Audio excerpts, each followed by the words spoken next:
So let's start with the Digital Music Forum. Like, what was the vibe there, and how do you find it? It was a nice little conference, like we talked about before we went on. It was smack dab in the middle between MEDEM and South by Southwest. So obviously, plenty of people are planning to go to one or if not both of those as well. It's definitely a busy time to be having a conference, but it was a nice conference. And you led a panel on music discovery over there.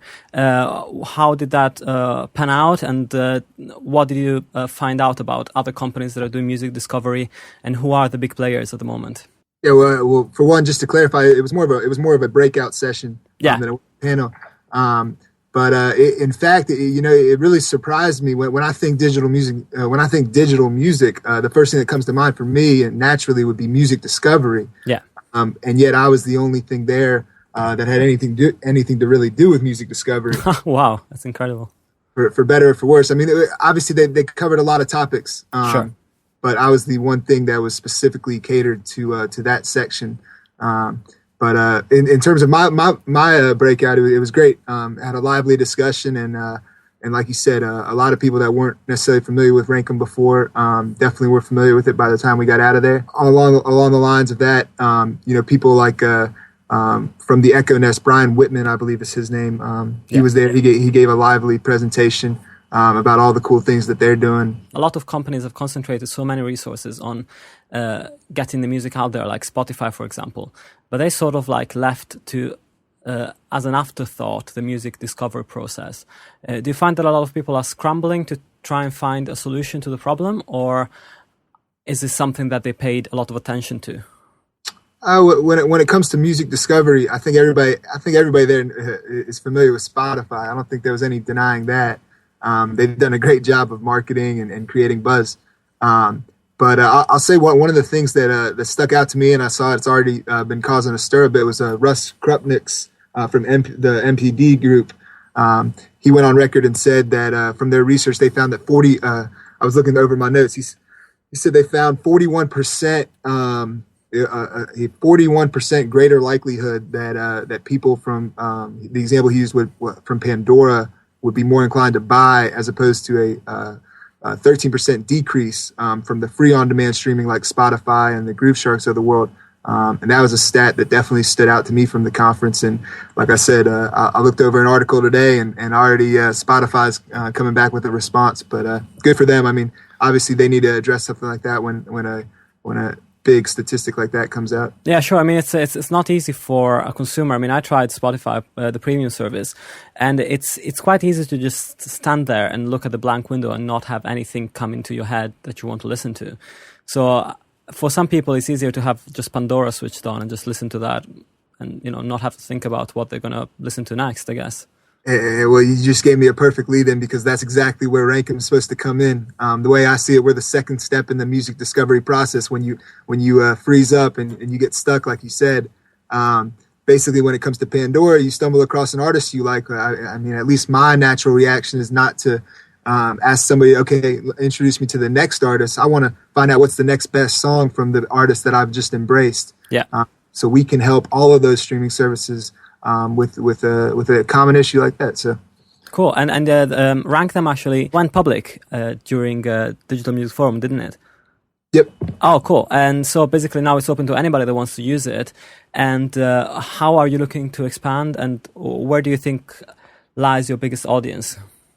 Yeah, so it's been 30 months since Rankum's been in development, and it's been a whole year since we've been live.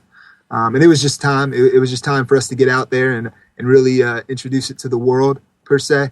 The biggest reason we probably hadn't to date was, for one, we're working on a limited amount of resources. We're entirely bootstrapped. So we've been picking and choosing our battles as it is.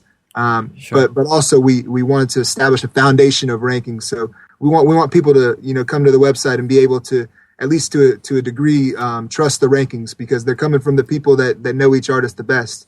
Yeah. Should be their own fans.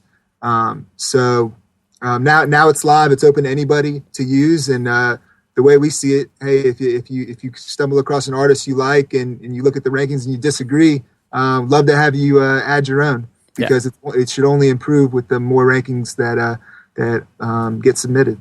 Sure, and naturally you come from an area that it's not so well known maybe for tech startups, but it's definitely really up there as one of the most fertile areas for music to develop, because Atlanta and Georgia have countless bands coming out of them. And I had a conversation with Duncan Freeman from Bandmetrics about this very subject. So do you feel lucky to be like in an area that has so many fans and that can kind of make use of Rank Them? And do you think that will help you to reach out to the whole of the United States eventually?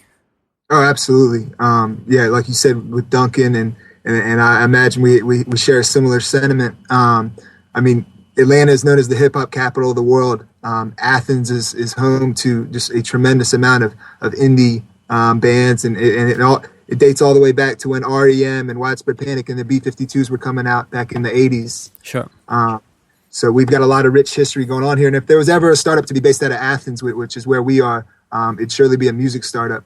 Yeah. So we like where we are. Unfortunately, the capital is not necessarily around, especially Athens. Yeah. Not so much Atlanta either, but hey, we're making it work. And just like the guys down in Gainesville with Groove Shark, we're definitely taking advantage of all the resources that come by being located right next to a big college town. So in Atlanta, there's not just you and Bandmetrics. There's quite a few other companies working in the area. Can you just give me an overview of what's going on?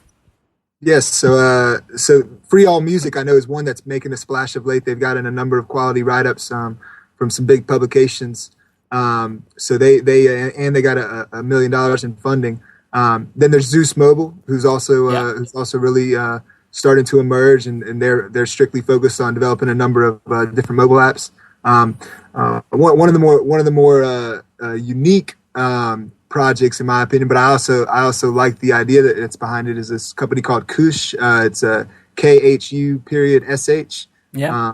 And their first app, I believe, is called La Di Da, which is essentially reverse karaoke. So you record yourself singing, and then the beat follows in conjunction with whatever you record. And then there's a number of other ones. There's anything from Maestro FM. Those guys have been around for a little while. To even Uply and Music Intelligence Solutions. They're based in Savannah, but they're not too far away. Yeah, sure. And how are you developing Go Rank Them? Like, do you think, are you concentrating on developing an open API, or doing something that people can use on their own service, or how do you plan to take it to a different level?